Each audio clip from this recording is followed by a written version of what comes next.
Come ye sinners, poor and wretched, weak and wounded, sick and sore. Jesus ready stands to save you, full of pity, joined with power. He is able, He is able, He is willing down no more.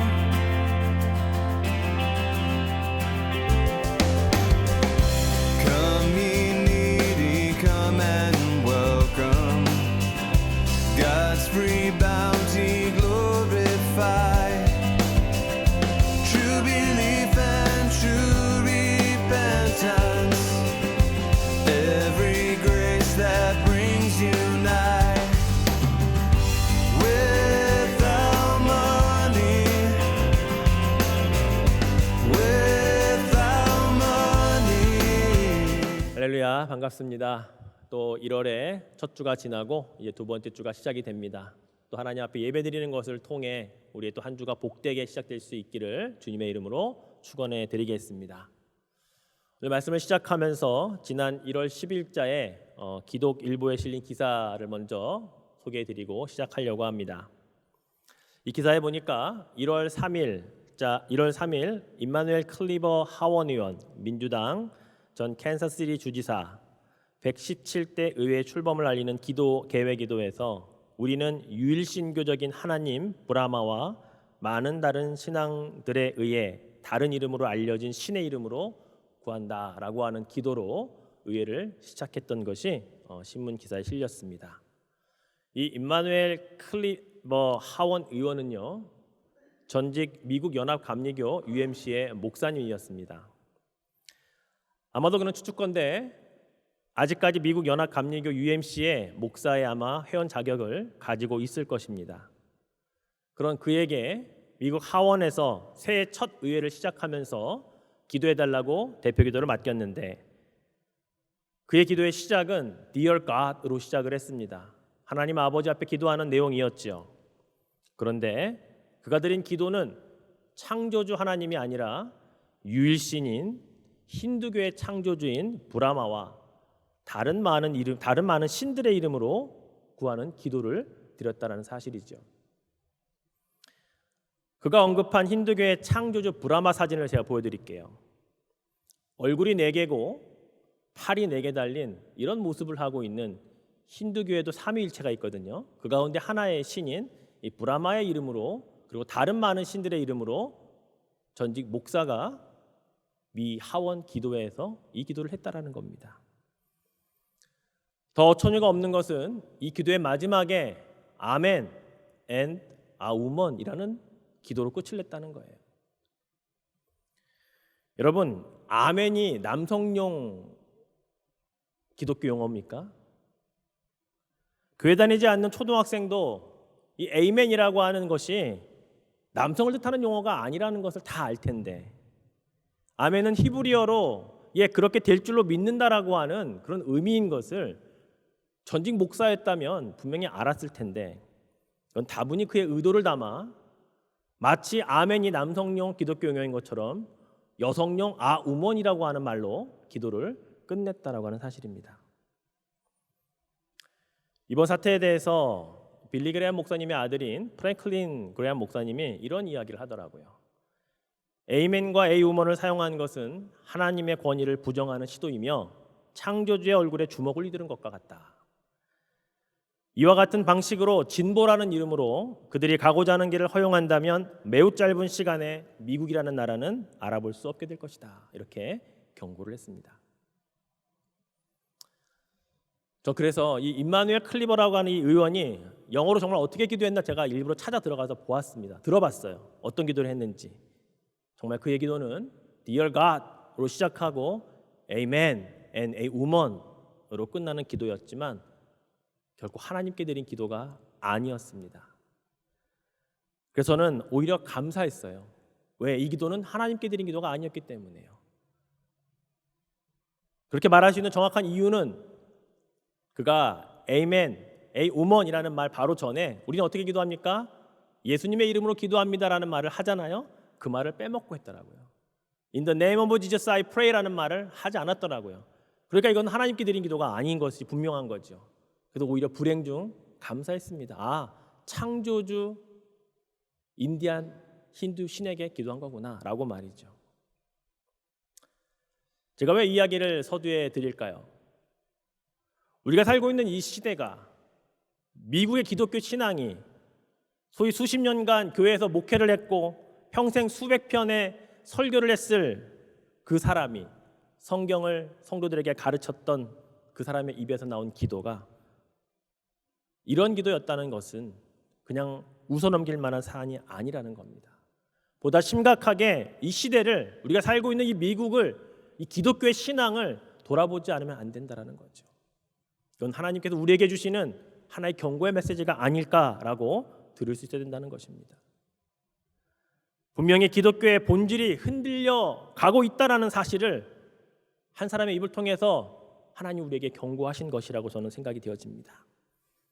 단순한 전직 목사의 일탈이나 비난받을 일로 끝날 사안이 아니라 이러한 일들을 통해 우리는 정말 기독교의 본질을 제대로 알고 그리고 우리는 그렇게 믿고 살아가고 있는가 우리를 돌아보는 그런 하나님의 메시지로 들어야 한다는 것이죠. 사랑하는 성도 여러분, 기독교의 본질이 무엇이라고 생각하십니까?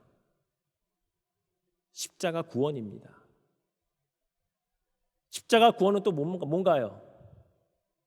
반드시 오직 하나님의 아들 독생자 예수 그리스도를 믿고 구원받는 것이 십자가 구원 아니겠습니까?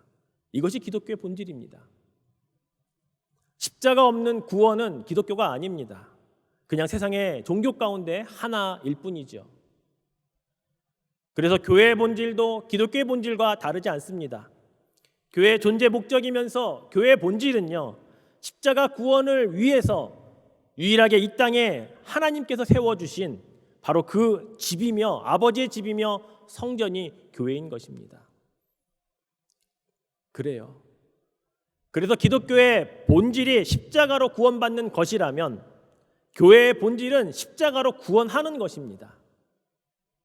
구원받고 구원하는 일이 기독교의 본질이며 교회의 본질이라는 사실이죠. 우리 교회가 올해 창립 40주년을 맞이하면서 방금 전에도 기도했고 매주 기도하는 게 뭡니까? 하나님, 교회의 본질을 회복하게 도와주십시오라고 우리 기도하고 있어요. 그렇다면 우리 교회를 세우신 목적, 우리 교회가 40년 동안 이 자리에 오기까지의 그 본질은 과연 우리는 얼마만큼 잘 지켜가고 있는가? 내가 오레곤 선교교회 성도로서 또 직분자로서 저는 목사로서 과연 이 교회의 본질을 얼만큼 우리는 알고 지켜가고 있는가 돌아봐야 할 시점이 왔다는 것입니다. 그래서 저는 오늘과 다음 주 두 번에 걸쳐서 교회 본질의 회복을 위하여라는 주제를 가지고 여러분과 말씀을 나누려고 합니다. 그 본문은 오늘 읽었던 누가복음 15장 전체를 보고 그리고 이 누가복음 15장 전체에 나온 세 가지의 비유 가운데 오늘 잃어버린 양과 드라크마에 관한 비유로 또 다음 주에는 우리가 잘 알고 있는 탕자의 비유로 이 교회의 본질의 회복이라고 하는 주제를 가지고 여러분과 함께 은혜를 나누려고 합니다. 이 세 가지 비유 가운데 예수님께서 이 말씀을 시작하시면서 이 비유의 말씀을 해주시게 된 동기 그리고 이 말씀을 이 비유를 들어야 할 대상이 누구인가를 분명하게 예수님 말씀하셨습니다. 자, 오늘 본문에 1절부터 3절까지 보면 그 내용이 다 기록되어 있습니다. 자, 같이 한번 읽겠습니다. 모든 세리와 죄인들이 말씀을 들으러 가까이 나아오니 바리새인과 서기관들이 수군거려 이르되 이 사람이 죄인을 영접하고 음식을 같이 먹는다 하더라. 예수께서 그들에게 이 비유로 이르시되. 자, 여러분, 그들이 누굽니까? 모든 세리와 죄인들일까요? 아니면 2절에서 말씀하고 있는 바리새인과 서기관들일까요?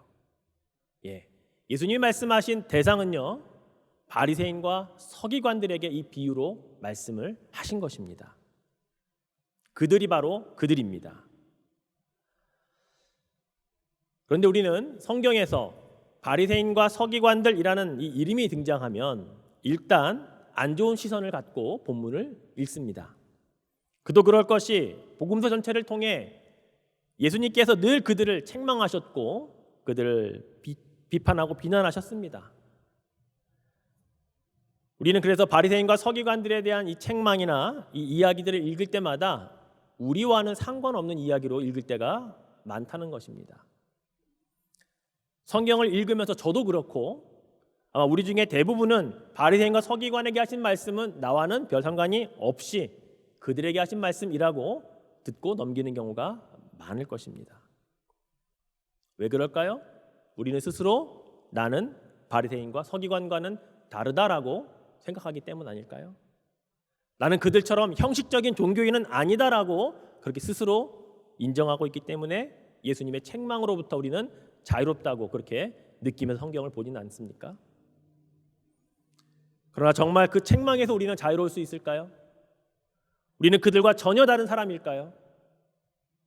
한번 이 이야기를 들어보시죠.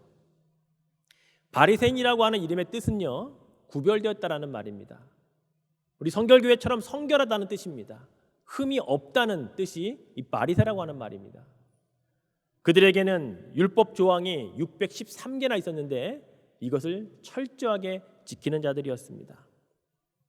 하루에 몇 개 지키는 자들이 아니고요, 613개의 조항을 날마다 몇 시간마다 어기지 않으려고 자신을 스스로 채찍질해 가면서 이것을 지키려고 했던 자들이 바리새인들이었습니다.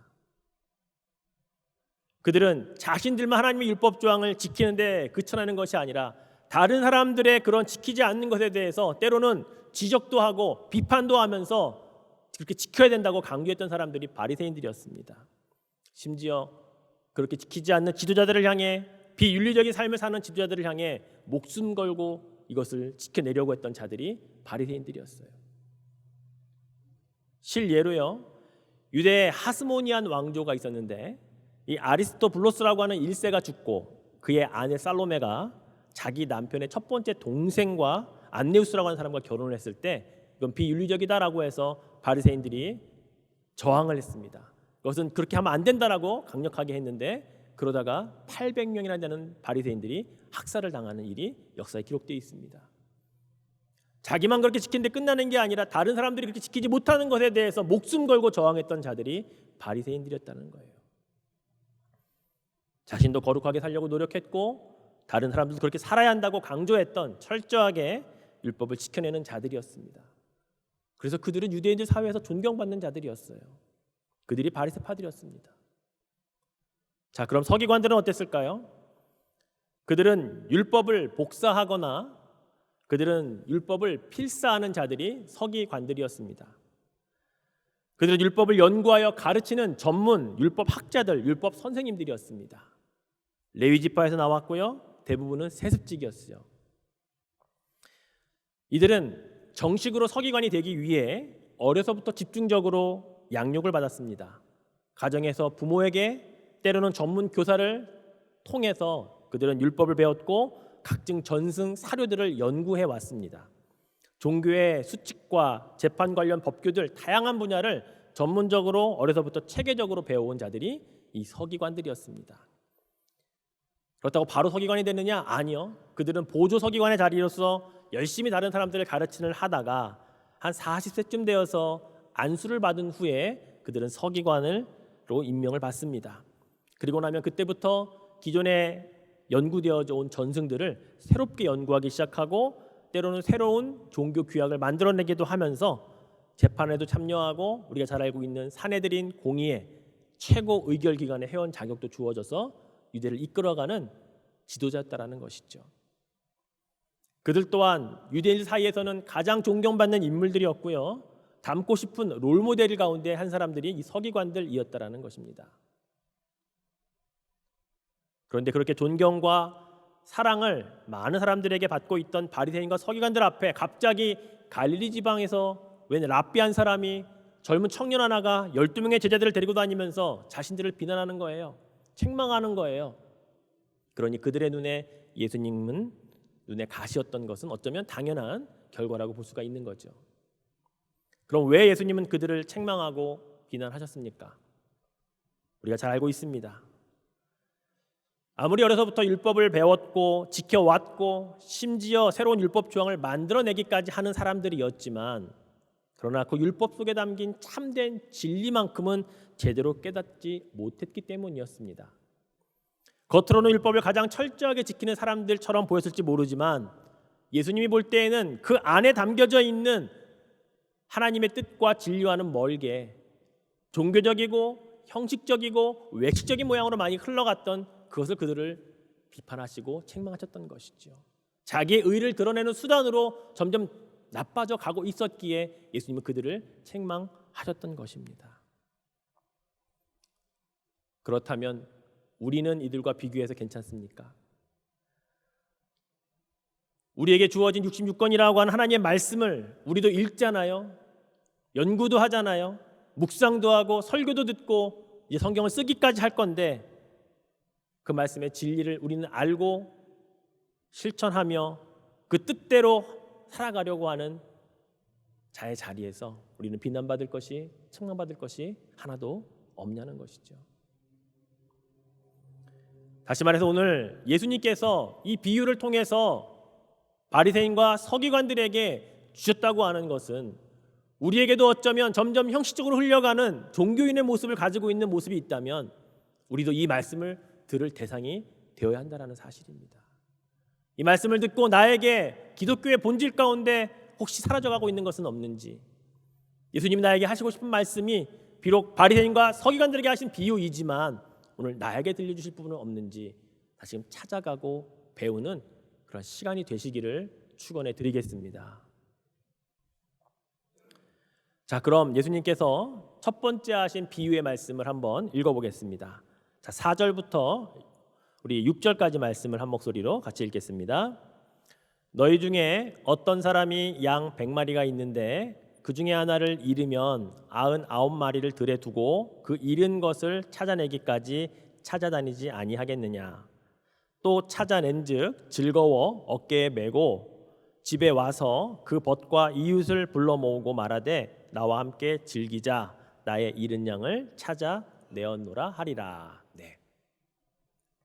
여러분, 지금 읽은 이 본문의 핵심의 내용은 뭘까요? 양 100마리가 있었는데 그 중에 한 마리의 양을 잃어버렸다라는 것이 사실 중요한 내용입니까? 아니죠. 이 본문에서 가장 중요한 대목은 한 마리의 양을 잃어버렸다는 사실이 아니라 너희 중에 어떤 사람이 그 잃어버린 양을 찾아 나선다라는 것이 중요한 핵심이라는 거예요. 그 사람이 이 본문의 주인공이며 이 본문을 들어야 하고 깨달아야 할 대상이 되는 것입니다. 솔직히 여러분, 양은요 100마리가 있다가도 들짐승에 의해서 잡혀 먹히기도 하고 정말 홀로 무리에서 떨어져 나가 길을 잃는 양도 있을 수 있거든요. 그런데 중요한 것은 예수님의 말씀의 핵심은 무엇이냐? 그런 양이 있다가 아니라 그런 양이 있을 때 너희 중에 어떤 사람은 그 양을 찾으러 나아간다라고 말씀을 하고 있고, 그것이 정말 맞다라고 이야기하고 있는 거죠. 이게 교훈입니다. 그 양을 찾을 때까지 찾아다니는 그 행동은 주님이 지금 인정하고 있는 거예요. 간단하잖아요. 말씀에 뭐라고 그랬어요? 그 잃은 것을 찾아내기까지 찾아다니지 아니하겠느냐. 여기에 우리가 어떤 변명을 댈 수가 있겠습니까? 잃어버린 한 마리의 양을 찾을 때까지 찾아다니는 노력해야 되는 건 마땅하지 않겠습니까? 이것이 기독교의 본질에 관한, 구원에 관한 이야기를 하고 있는 건 아닐까요? 이것이 교회의 존재 목적인 잃어버린 영혼에게 구원하기 위하여 그들을 찾아가야 한다고 주님이 말씀하고 있는 것 아니겠습니까? 그런데 오늘날 많은 교회들이, 교회 성도들이 이 본질을 점점 잃어가고 있습니다. 그리고 우리는 신앙생활을 잘하고 있다고 착각하고 있어요. 잃어버린 한 마리의 양을 찾으러 나가기보다는 남겨진 99마리의 무리에 있는 그 양이 되어가는 사람들이 너무나 많다는 겁니다. 그 양들과 있으면 편안하거든요. 안전하거든요. 근데 과연 이렇게 99마리의 무리에 속해 있으려고 하는 나의 이 모습이 주님 보실 때 과연 칭찬받을 만한 모습인가? 분명 우리는 질문해 봐야 한다는 것이죠. 왜 우리는 이렇게 양처럼, 특별히 99마리에 있는 양처럼 그렇게 우리를 생각할까요? 그것은 아마 잃어버린 양을 찾아 나가는 것은 내 일이 아니라고 생각하기 때문일 겁니다. 목자의 일이라고 생각하기 때문에 나는 그냥 남겨진 양의 무리에 속해 있는 99마리 중에 하나라고 생각하기 때문일 것입니다. 그래서 예수님의 이 비유의 말씀을 들을 때 내가 누구인지를 분명하게 인식하고 말씀을 들어야 하는 겁니다. 여러분이 지금 양으로서 이 말씀을 듣고 있는 게 아니라는 거예요. 잃어버린 한 마리의 양은 여러분이 아니에요. 99마리 양 중에 있는 그 양도 여러분이 아니에요. 예수님 뭐라 그랬어요? 너희 중에 어떤 자는, 그 어떤 사람이 여러분인 겁니다. 여러분을 향해 나서서 찾을 때까지 찾아다니라고 우리에게 이야기하고 있다는 것이죠. 그럴 때 잃어버린 양을 찾는 기쁨을 비로소 누릴 수 있는 것입니다. 너무 기뻐서 벗을 초청하고 이웃을 초청하여서 잔치하고 싶은 심정이 그렇게 생겨나는 것이죠. 양을 찾는데 시간이 많이 들면 들수록, 어쩌면 많은 비용을 투자하면 투자할수록 더 험한 곳까지 찾아 나섰다면 더 큰 기쁨, 더 큰 잔치를 하고 싶은 마음이 당연히 들지 않겠습니까? 양을 찾은 그 비용보다 잔치하는 비용이 더 들지라도 그 찾은 기쁨에 대한 가치를 표현하는 데는 그것이 결코 많고 적음의 문제가 아니라는 사실이죠. 즉, 한 영혼을 구원하기 위해 나의 마음이 얼마나 간절했느냐에 따라서, 내가 얼마나 그 영혼을 위해, 그 영혼의 구원을 위해 기도했느냐, 눈물을 흘렸느냐, 이거에 따라서 우리의 잔치는 더 기쁘고 더 크고 그렇게 될 수 있다라는 사실입니다. 6절 말씀 보십시오. 그 벗과 이웃을 불러 모으고 말하되 나와 함께 즐기자. 나의 잃은 양을 찾아내었노라. 다른 누군가가 잃어버린 영혼을 찾아와서 잔치할 때 여러분은 단순히 초청받은 벗이나 초청받은 이웃의 단계에 머무르지 마시고 너희 중에 어떤 사람이 되어서 직접 그 영혼을 구원함으로 말미암아 그 잔치를 배설할 수 있는 그러한 삶의 자리로 가질 수 있기를 축원해 드립니다.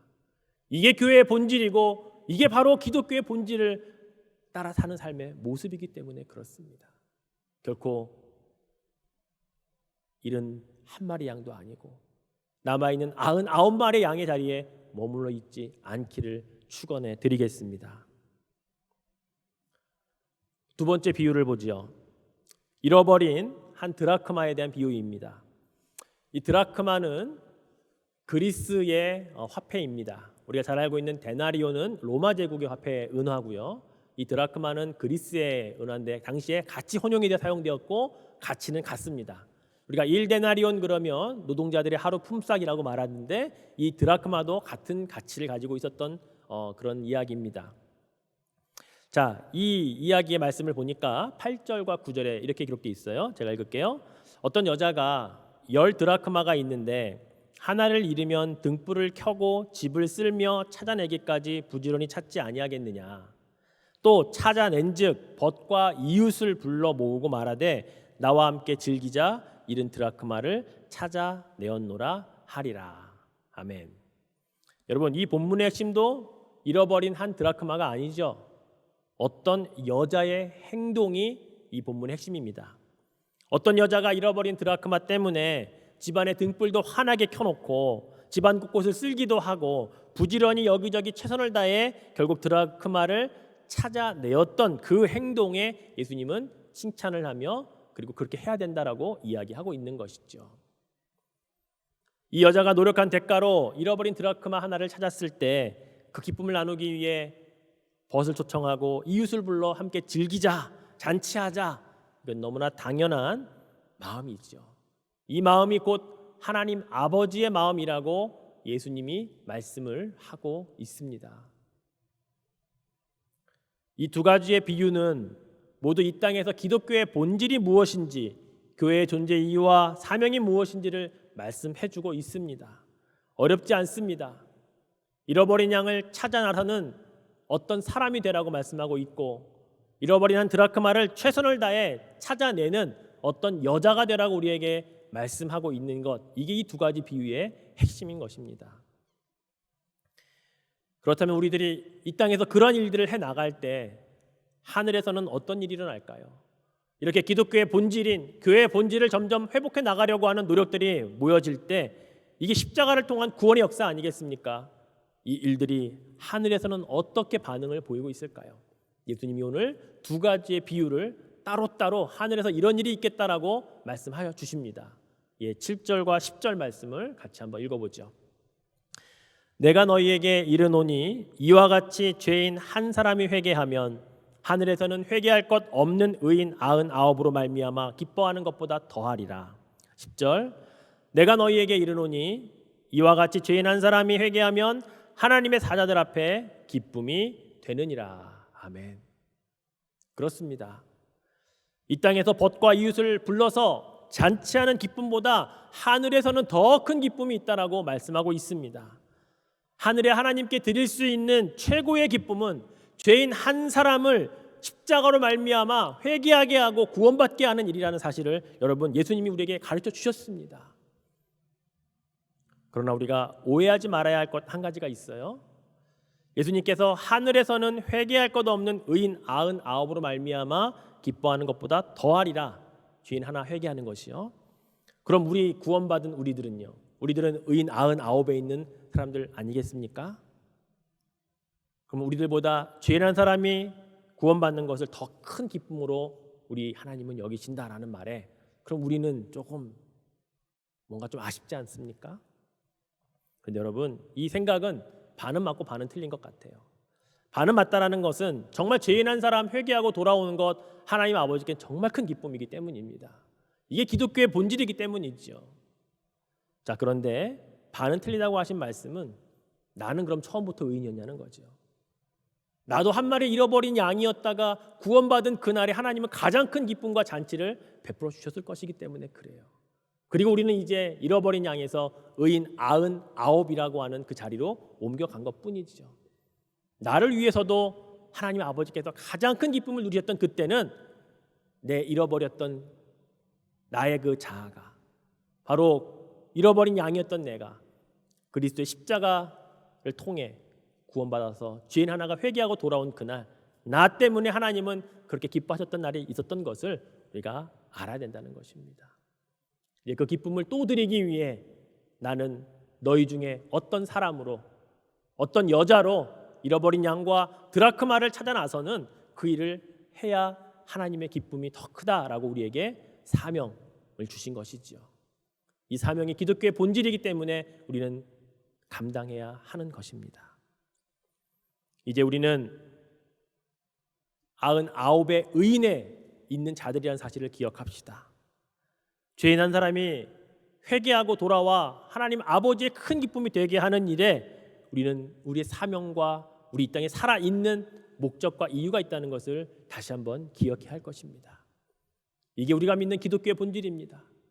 이게 우리 교회가 달려가야 할 사명이며 교회의 본질의 회복이기 때문에 그렇습니다. 우리가 즐겨 부르는 찬양 가운데 나 주님의 기쁨 되기 원하네라는 찬양이 있죠. 이 찬양을 부를 때마다 저는 여러분의 마음 가운데 한 가지 다짐, 한 가지 결단이 있었으면 좋겠습니다.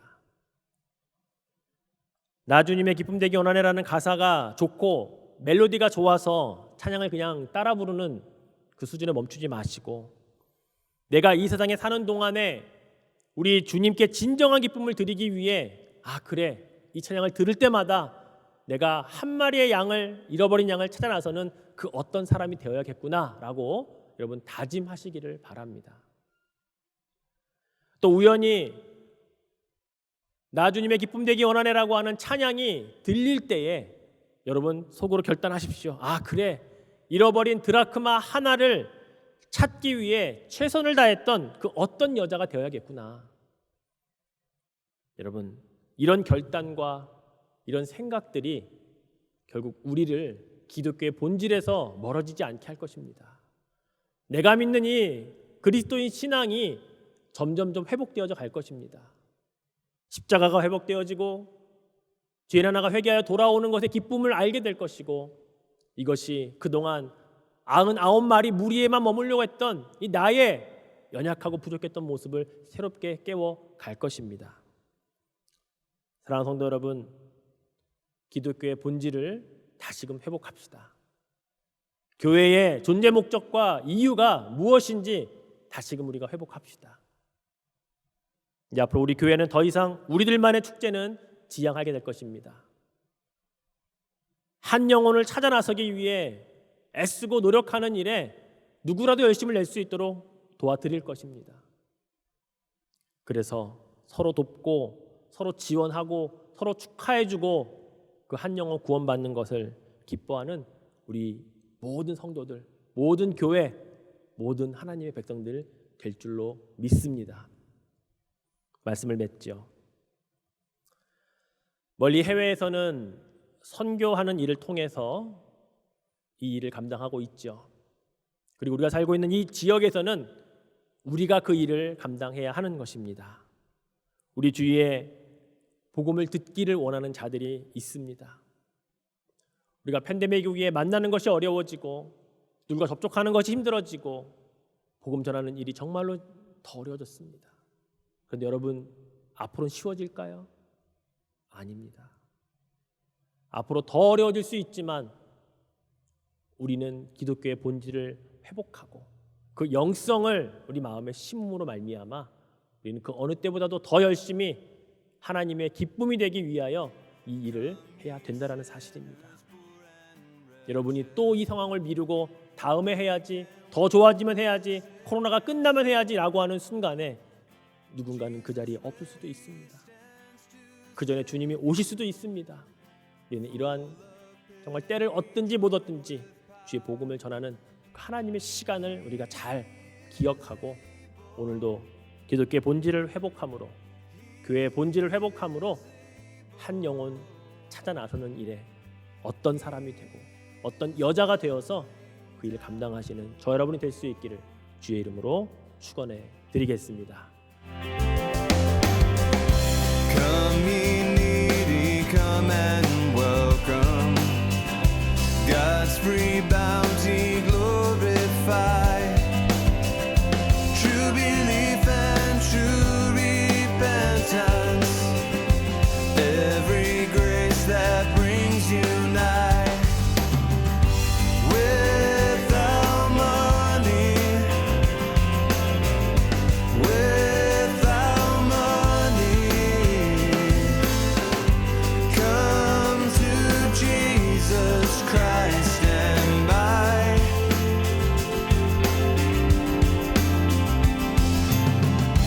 Come ye weary, heavy laden, bruised and broken by the fall. If you tarry till you're better, you will never come at all. Not the righteous, not the righteous, sinners Jesus came to call.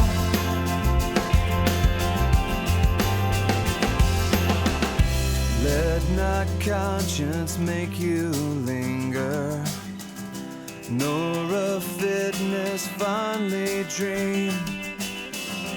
All the fitness he requires is to